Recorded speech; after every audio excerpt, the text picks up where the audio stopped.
Building a time wealth business is not about getting rich. It's about creating a balance of time and money so you can get back to doing the things you love most, whether it be spending more time with your family, traveling, learning new skills, or whatever you want. So the real question is, how exactly do you go about creating a time wealth business? Well, that's what this channel is all about, and each episode will give you another piece of the puzzle. And as a thank you for tuning in, I've put together a special presentation entitled The 8 Steps to Build Your Time Wealth Business. You can get it for free at www.timewealthsecrets.com/8-steps-free. See you in there. Hi guys, and welcome back to another episode of Time Wealth Secrets. I'm your host, Sam Fury. We're still moving along. So all the websites are live now, which is good. But I ran into a bug where if you don't put www. It doesn't work. So apparently it needed to be forwarded in the something or other, something technical. But it was easy to do. But it hasn't propagated yet, so they're still not working. But if you use www.sfnonfictionbooks, that website is completely done now. Well, not completely. It still redirects to the old funnels, but all the links work and everything, I hope. And yeah, so I fixed up. I've gone through every page, made sure every link works, all that stuff. I still have to do it for Survival Fitness Plan, but yesterday I had a hell of a day. We are running out of time pretty fast here, me and Caro, and we still have quite a few things we need to get through before we depart. Because when we depart, like I go to Australia, she goes back home, and it's harder to work together when we're separate, like to do things. So every year, well, we've only been working together like 2 years or 3 years, but I try to get together like at least once or twice a year for 1 or 2 months to start new projects, to smooth things out, all that sort of stuff. I'd like to make it twice a year from now on, I think, and not just with her, with other employees too. I do have one other full-time employee at the moment that we should get together. But anyway, that doesn't matter. That's not what this is about. So we've been under the pump, but we are starting to rebuild funnels, like the book sales funnels on ClickFunnels too, and they'll have slight improvements as we go, right? And we get to learn about it. But I've laid out like a time frame so we can get everything done. The goal is to have at least 2 funnels up and running before we depart. But now I've run into the thing where I've had to create, because I want to do Survival Fitness Plan funnels first, so then I can actually use them on the Survival Fitness Plan website as well. And then I've run into this issue where I need to create a couple more things to fill out the offers, the lead-in offers. But should be okay, right? Should be fine. We'll get there. We will get there. Anyway, today's episode is about how to start building your audience, right?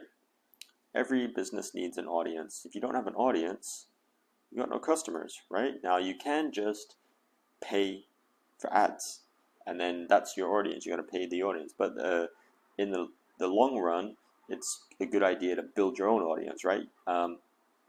Because then once you have an audience, you can leverage it.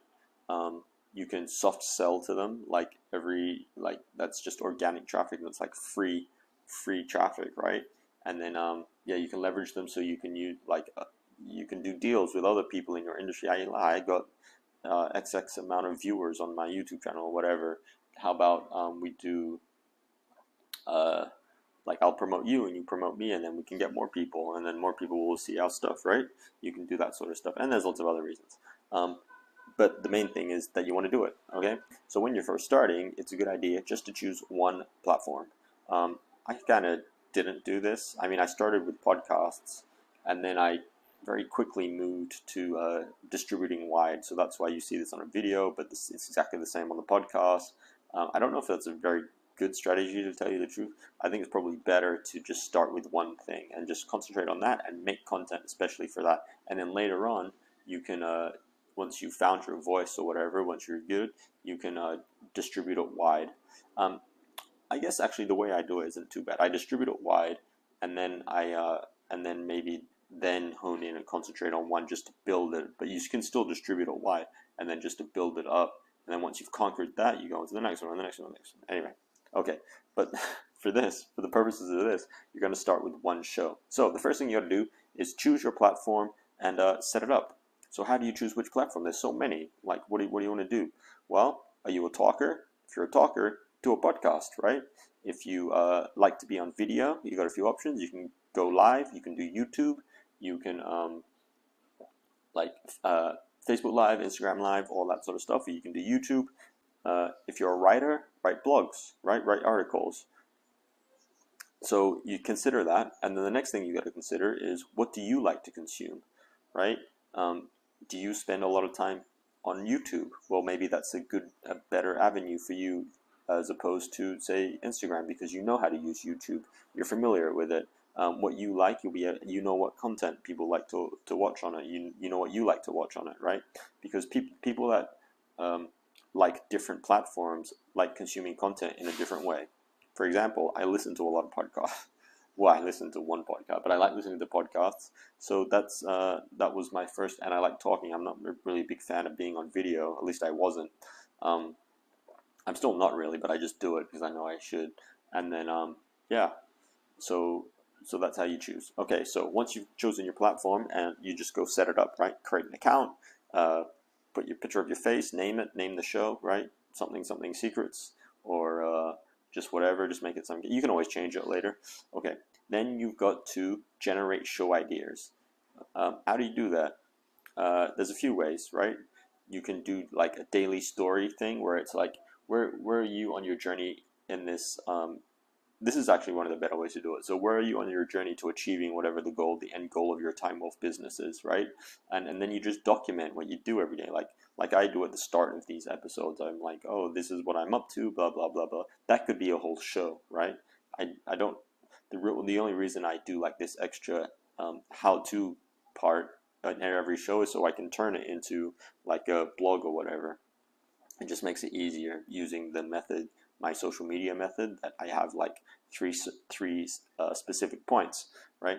But you can just do daily story, and if you don't have anything good to bring out that day, you can go just look on Google and see what your competitors are doing. What's the highest ranking posts or the highest ranking episodes on the YouTube channel or in the podcast that they do, right? And then don't like copy what they say, but I mean, use their show idea as an idea, and then use your own content to create an episode about that. What's your thoughts on the matter, right? There's a whole bunch of things you can do. You can also just look what's in the news, what's what's new, and how does it relate to what you're offering, right? Yeah, there's all sorts of things. You'll never run out of ideas. You just got to think about it a little bit. Okay, and the last thing, and this is the one that people freak out about most, is you got to do it daily. Do it every day for a year. This is advice directly from one of the guys' podcasts I follow, and the owner of one of the owners of ClickFunnels is Russell Brunson, right? And he says, if you do a show every day for a year, you'll never have to worry about money again. I don't know how true that is. Probably it is true, like to a certain extent, but I don't think it's 100% to do with you just making the show, although it could be, right? But I think the other thing is that people that are willing to stick to that, to make a show every day for a year, have the discipline to keep doing other things to push the business forward. So I think if all you did was just do a show every day for a year, maybe that won't be generating you enough money. It might be, I don't know, right? But you obviously need to build products and like create a funnel and all that stuff. So if you got all the foundation, and then you do that as well, and then you're the type of person that keeps doing stuff and you're building a habit, then that's good. So why do it? Other reasons to do it daily is, like, first of all, you're going to find your voice, right? Like you're going to be terrible at the start. You're going to be terrible. Don't worry about that, because no one's listening at the start anyway. So the two biggest fears people have when they start a show is like, oh, no one's listening, and also, oh, I'm not going to be good. But those two things are like, they complement each other, right? You're not going to be good at the start, but don't worry, because no one's listening anyway. Right? And then as you get better, you'll start getting more, people will start finding your show, right? But it's the consistency of doing it, right? A lot of times, people start things, and then after a little while, no one's listening, and they stop. But it takes time for people to find things, and it takes time to build the momentum, right? And then suddenly people will start watching it, and then suddenly loads and loads of people will start watching it, right? Not that any of my shows are like super awesome yet, but if I keep doing this for like 5 years, then you'll see. Okay, so you do it daily, you'll find your voice, and you'll build faster. You'll be bad, but don't worry, no one's listening. Okay, so that's it, guys. Start today. That's my final bit of advice. Start today. Set it up. Do an intro episode, just like who you are, what the show's about, maybe a bit of your backstory, how you got to where you are, and then from then, just like document daily what you're doing to grow your business, or to learn, or if you need tips, like how-tos and stuff like that. Okay, guys, that is it for today. I will see you again next time. Bye. Thanks for tuning in to Time Wealth Secrets. I hope you found some value in this episode. If you did, please like and share it so more people can discover it and learn how to build their own time wealth business. And if you haven't already, don't forget to subscribe to the channel so you can be notified as soon as the latest episodes are released. Finally, remember to claim your free presentation entitled The 8 Steps to Build Your Time Wealth Business. You can get it for free at www.timewealthsecrets.com/8-steps